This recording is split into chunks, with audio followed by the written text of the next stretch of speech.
ಮೊನ್ನೆ ಗಿಲ್ಲಿಯವ್ರ ಜೊತೆನೂ ಎಷ್ಟು ಮಾತಾಡಿದ್ದಾರೆ. ಸ್ಟಾರ್ಟ್ ಆಗೋದು ಟೈಮಲ್ಲಿ ಅಣ್ಣ ಈ ಥರ ಹೀರೋ ಆಗಬೇಕು ಅಂತಿದ್ದೀನಿ ಚಂದ್ರಮೋಹನ್ ಅಂತ. ವರ್ಷದಲ್ಲಿ ಎಷ್ಟು ಅವ್ರು ನಿದ್ದೆ ಮಾಡ್ತಾರೋ ಇಲ್ವೋ ಅದೇ ಗೊತ್ತಿರಲ್ಲ ಸರ್. ಇನ್ನು ಹಳೆ ದಿನಗಳನ್ನ ನೆನ್ಸ್ಕೊಂಡು ಕೂತ್ಕೊಳ್ಳೋ ಟೈಮ್ ಎಲ್ಲಿರುತ್ತೆ ಸರ್. ರಾವಣ ಲುಕ್ ನೋಡಿದಾಗ ಬೇರೆ ಅದ್ರಲ್ಲಿ ರಾಕ್ಷಸ ಸರ್. ರಾಧಿಕಾ ಅವ್ರದ್ದು ಎಷ್ಟು ಸಾವಿರದ ಏನಾದ್ರು ಲವ್ ಸ್ಟೋರಿ ಗೊತ್ತಾ ಸರ್ ನಿಮಗೆ? ನನಗೆ ನಿಜವಲ್ಲೂ ಗೊತ್ತಿಲ್ಲ. ಹಾಗಾಗಿ ಒಂದು ಸ್ವಲ್ಪ ದಿನ ಗ್ಯಾಪ್. ಅವನು ಬೇರೆ ಬೇರೆ ಸಿನಿಮಾಗಳು ಮಾಡ್ತಾಯಿದ್ರು.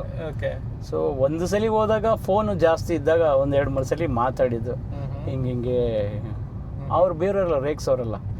ಲವಲ್ಲಿ ಬಿದ್ದುಬಿಟ್ಟಿದ್ದಾನೆ ಜಾಸ್ತಿ. ನನಗಿದೇನು ಹೊಸ ವಿಷಯ, ಇದು ಲವ್ ಇದೇನು ನನಗೆ ಗೊತ್ತೇ ಇಲ್ವಲ್ಲ ಅಂತ. ಆಮೇಲೆ ನಾನು ಸುಮ್ಮನೆ ಅದೇ. ಆಮೇಲೆ ಗೊತ್ತಾಯ್ತು ರಾಧಿಕಾ ಪಂಡಿತ್ ಅಂತ ಅಂತ. ಫೋನಲ್ಲಿ ಮಾತಾಡಬೇಕಾದ್ರೆ ನಾನು ಒಂದು 4-5 ಸಲ ಅಬ್ಸರ್ವ್ ಮಾಡಿದ್ದೆ ಅಷ್ಟೇ ಹೊರತು ಬೇರೆ ಎಲ್ಲ. ಯಾಕೆ ನಂದ ಗೋಕುಲ ಸೀರಿಯಲ್ ಮಾಡಬೇಕಾದ್ರೆ ಅಲ್ಲಿಂದ ಇದಾಗಿರೋದು.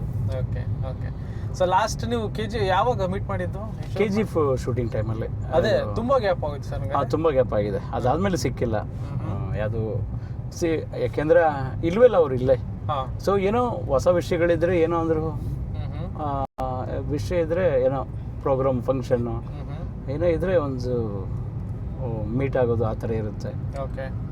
ಆ್ಯಕ್ಚುಲಿ ನಾನು ಉಪಾಧ್ಯಕ್ಷ ಕತೆ ಹೇಳ್ಬೇಕಾದ್ರೆ ಒಂದ್ಸರಿ ಮೀಟ್ ಆಗಿದ್ದೆ. ಯಶ್ಗೆ ಕತೆ ಹೇಳಿದ್ವಿ. ನಾನು ಚಿಕ್ಕಣ್ಣ ಹೋಗಿ ಒಂದ್ಸರಿ ಕತೆ ಹೇಳ್ಬಿಟ್ಟು ಬಂದ್ವಿ.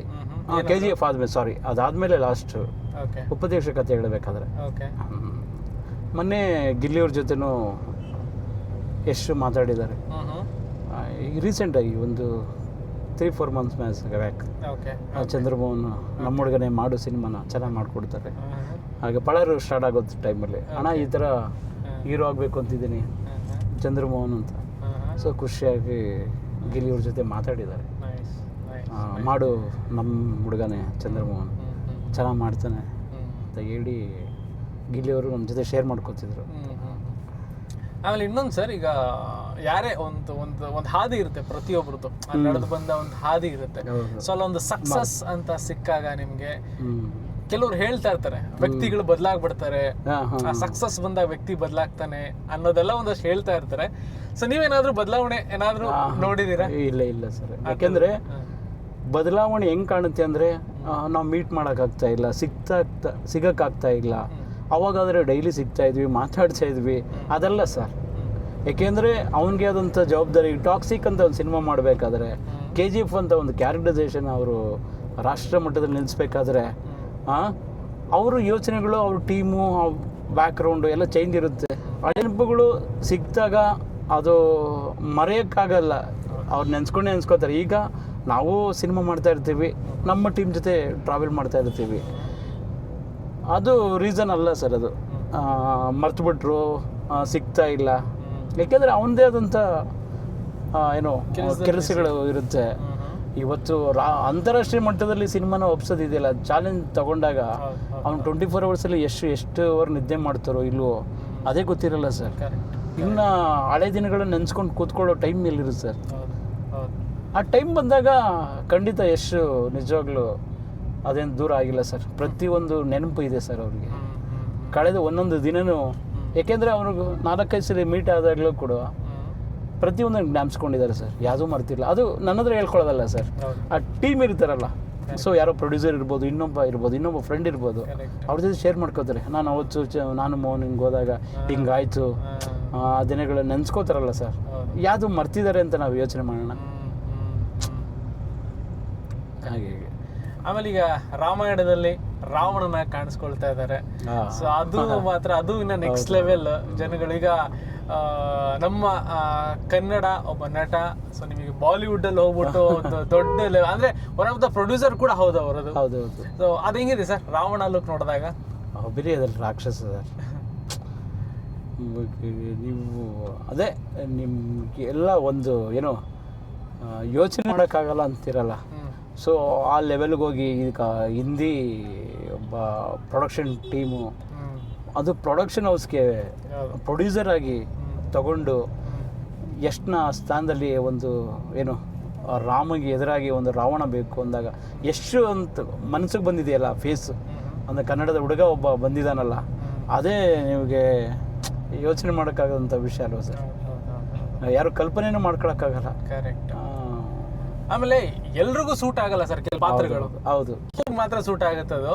ಅಂಡ್ ಎಲ್ರಿಗೂ ಸೂಟ್ ಆಗಲ್ಲ. ಆ ಒಂದು ಅವರ ಆಗಿರ್ಬೋದು, ಅದು ಬರೋ ರೀತಿ ಆಗಿರ್ಬೋದು. ಹೌದು, ಎಲ್ಲ ನಿಮಗೆ ಅದ್ರಲ್ಲಿ ಒಂದು ಬರ್ಬೇಕು ಸರ್. ಆಮೇಲೆ ಯಶು ಪ್ರತಿಯೊಂದು ಹೆಜ್ಜೆನೂ ಇಡ್ತಾ ಹೋದ ಹೊರತು ಯಾವುದೋ ಒಂದು ಹೆಜ್ಜೆನೂ ಈಚೆ ತೆಗೆದಿದ್ದು ಇಲ್ಲಿ ದಿನನೇ ಇಲ್ಲ ಸರ್. ಬ್ಯಾಕ್ ಒಂದೇ ಒಂದು ಹೆಜ್ಜೆ ವಾಪಸ್ ತಗೊಂಡಿದ್ದು ದಿನನೇ ಇಲ್ಲ. ಅವನು ಇಟ್ಟಿದ್ದೆಲ್ಲ ಪರ್ಫೆಕ್ಟ್ ಆಗಿರುತ್ತೆ. ಯೋಚನೆ ಮಾಡಿ ಒಂದು ಹೆಜ್ಜೆ ಇಡಬೇಕಾದ್ರೆ ಯೋಚನೆ ಮಾಡ್ತಾರೆ ಸರ್. ಸೊ ಒಂದು ಕಾನ್ಫಿಡೆಂಟ್ ಆಗಿ ಹೋಗ್ತಾ ಇದಾರೆ. ಹೌದು. ಆಮೇಲೆ ಅವರು ಒಂದ್ಸರಿ ಫಿಲ್ಮ್ ಫೇರ್ ಅವಾರ್ಡ್ ಬಂದಾಗ್ಲೂ ಹೇಳಿದ್ರು, ಇದು ಬರೀ ಇಲ್ಲಿಗೆ ನಿಲ್ಲಲ್ಲ, ಇದು ನೆಕ್ಸ್ಟ್ ಲೆವೆಲ್ ಹೋಗುತ್ತೆ. ಮುಂದಿನ ದಿನಗಳಲ್ಲಿ ಪ್ರತಿಯೊಬ್ರು ಕೂಡ ಒಂದ್ ಒಳ್ಳೆ ರೀತಿಲಿ ಮಾತಾಡಬೇಕು. ಫಿಲ್ಮ್ ಫೇರ್ ಬಂದಾಗ ಅವನ ಡಿಸಿಷನ್ ಅಲ್ಲ ಅದು ಸರ್. ಯಾವಾಗ ಮನೆ ಬಿಟ್ಟು ಬ್ಯಾಗ್ ತಗೊಂಡು 4 ಬಟ್ಟೆ ಹಾಕೊಂಡು ಸಿನಿಮಾ ನಂಬ್ಕೊಂಬಂದ್ರಲ್ಲ, ಅವತ್ತೇ ಅನ್ಸಿತ್ತು ಸರ್, ನಾನು ದೊಡ್ಡ ಲೆವೆಲ್ಗೆ ಹೋಗ್ಬೇಕು ಅನ್ನೋ ಹುಚ್ಚು ಕನಸು. ಅವಾಗ ಯಾರ ಕೇಳಿದ್ರು, ಅವ್ರು ಯಾರಾದ್ರೂ ಹೇಳ್ಕೊಂಡಿಲ್ಲ ಬಿಡಿ ಇದನ್ನ, ಅವ್ರ ಮನಸ್ಸಲ್ಲಿ ಇತ್ತು, ಯಾರಾದ್ರೂ ಸೇರಿ ಹೇಳ್ಕೊಂಡಿದ್ರೆ ನಗು ಒಂದೇ ಬರೋದು. ಕರೆಕ್ಟ್. ಅಂಡ್ ಅದೇ ನೀವ್ ಹೇಳ್ದಂಗೆ ನೆನ್ನೆ ಯಾವ್ದೋ ಒಂದು ಸಕ್ಸಸ್ ಸಿಕ್ಮೇಲೆ ಬಂದಂತ ಕನ್ಸಲ್ಲ, ಅವತ್ತು ಬ್ಯಾಗ್ ಇಟ್ಕೊಂಡು ಬಂದ್ರಲ್ಲ ಅವತ್ತು ಹುಟ್ಟಿರೋ ಕನ್ಸಿದು. ಹೌದು, ನಿಜ ಅದು. ಕರೆಕ್ಟ್. ಅಲ್ಲಿಂದ ಇನ್ನ ಆ ಕನ್ಸನ್ನ ನನ್ಸು ಮಾಡ್ಕೊಂಡು ಇನ್ನ ಮುಂದೆ ಹೋಗ್ತಾನೆ ಇದಾರೆ. ಹೌದೌದು. ಸೊ ಈ ವರ್ಷ ಅವರ 2 ದೊಡ್ಡ ಸಿನಿಮಾಗಳು, ತುಂಬಾ ಗ್ಯಾಪ್ ಆದ್ಮೇಲೆ, ಒಂದು ಟಾಕ್ಸಿಕ್, ಇನ್ನೊಂದು ರಾಮಾಯಣ. ನೈಸ್. ಒಟ್ನಲ್ಲಿ ಏನೋ ಒಂದು ಪ್ರೌಡ್ ಫೀಲ್ ಅಲ್ಲ ಸರ್, ಆಸ್ ಎ ಫ್ರೆಂಡ್ ಆಗಿ ನೀವು ಅವ್ರ ಬಗ್ಗೆ ಮಾತಾಡಿದಾಗ, ಆ ಒಂದು ಅವ್ರದೆಲ್ಲ ಸ್ಕ್ರೀನ್ಗಳಲ್ಲಿ ಇವತ್ತು ನೀವು ಕರೆದು ಅದ್ರ ಬಗ್ಗೆ ಎಲ್ಲ ಮಾತಾಡಿದ್ರೆ ನನಗೆ ಖುಷಿ ಅನ್ನಿಸ್ತಾ ಇದೆ. ಏಕೆ ಅದನ್ನ ಮತ್ತೆ ಜ್ಞಾಪಿಸ್ಕೊಳ್ಳೋದಕ್ಕೆ ನೀವು ಕಾರಣ ಆದ್ರಿ. ಹಳೆ ದಿನಗಳನ್ನ ಅವನ ಜೊತೆ ಏನೋ ಟ್ರಾವೆಲ್ ಮಾಡ್ತಿದ್ದೀನಿ ಅನ್ನೋ ಫೀಲ್ ಕೊಟ್ರಿ ನೀವು. Thank you. ಬಟ್ ನಮಗೆ ಒಂದು ಕೇಳಕ್ ಖುಷಿ ಇರುತ್ತೆ ಸರ್. ಆಮೇಲೆ ಇದು ಎಷ್ಟೋ ಜನಕ್ಕೆ ಇನ್ಸ್ಪೈರ್ ಕೂಡ ಆಗ್ಬೋದಲ್ವಾ. ಸೊ ಇವಾಗ ನೀವ್ ಹೇಳ್ದಂಗೆ ಏನೋ ನಮಗೆ ಒಂದು ಸಕ್ಸಸ್ ಸಿಕ್ಮೇಲೆ ಆವಾಗ ಯೋಚನೆ ಮಾಡೋದಲ್ಲ, ಫಸ್ಟ್ ಸ್ಕ್ರಾಚ್ ಅಲ್ಲಿ ಇದ್ದಾಗಲೇ ಯೋಚನೆ ಮಾಡ್ಬೇಕು ನಾವು ಮುಂದೆ ಏನಾಗ್ಬೇಕು ಅನ್ನೋದು. ಸೊ ಅವಾಗ ಗೋಲ್ ಇದ್ದಾಗಲೇ ನಾವು ಅದ್ರ ಮೇಲೆ ಕೆಲಸ ಮಾಡಕ್ಕಾಗತ್ತೆ. ಇವತ್ತೇನೋ ಒಂದು ಗೋಲ್ ಇಟ್ಕೊಂಡು ನಾಳೆ ಇನ್ನೊಂದು ನೋಡ್ಕೊಳ್ಳೋಣ ಅಂತ ಅಂದ್ರೆ ಅವ್ರಿಗೆ ಆ ಸಕ್ಸಸ್ ಸಿಗಲ್ವಲ್ಲ. ಬದಲಾಗಿದ್ದ ರೂಟೇ ಇಲ್ಲ ಸರ್. ಹೌದು. ಅವನು ಆ ದಾರಿ ರೆಡಿ ಮಾಡ್ಕೊಂಡಿದ್ದ.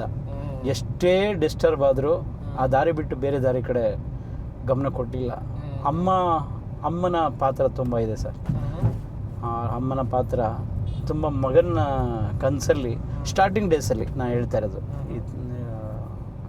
ಏಕೆಂದರೆ ಅಷ್ಟು ಮುದ್ದಾಗಿ ಸಾಕಿದ್ರು. ಸೊ ಅವ್ರ ಅಮ್ಮನ ಪಾತ್ರ ತುಂಬ ಇದೆ. ಸಿಗ್ತಾ ಇರ್ತಾರೆ ಅಮ್ಮ ಎಲ್ಲ ಮಾತಾಡ್ತಾರೆ ಸರ್. ಸಿಗ್ತಾರೆ. ಯಾವಾಗ ಲಾಸ್ಟ್ ಸಿಕ್ಕಿದ್ದು? ಅದು 2 years ಬ್ಯಾಕ್ ಯಾವುದೋ ಒಂದು ಫಂಕ್ಷನ್ ಸಿಕ್ಕಿದ್ರು. ಅದೇ ಲಾಸ್ಟ್. ಮೋಹನ ಹೆಂಗಿದೆಯಪ್ಪ ಅಂತ ಅವತ್ತು ಹೇಳ್ತಾರೆ ಸರ್.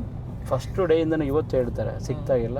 ಒಂದೇ ಒಂದು ಚೈನು ನೀನು ಸುಮ್ಮನೆ ಹಾಕೋ ಅಂತ ಹೇಳ್ತಾರೆ.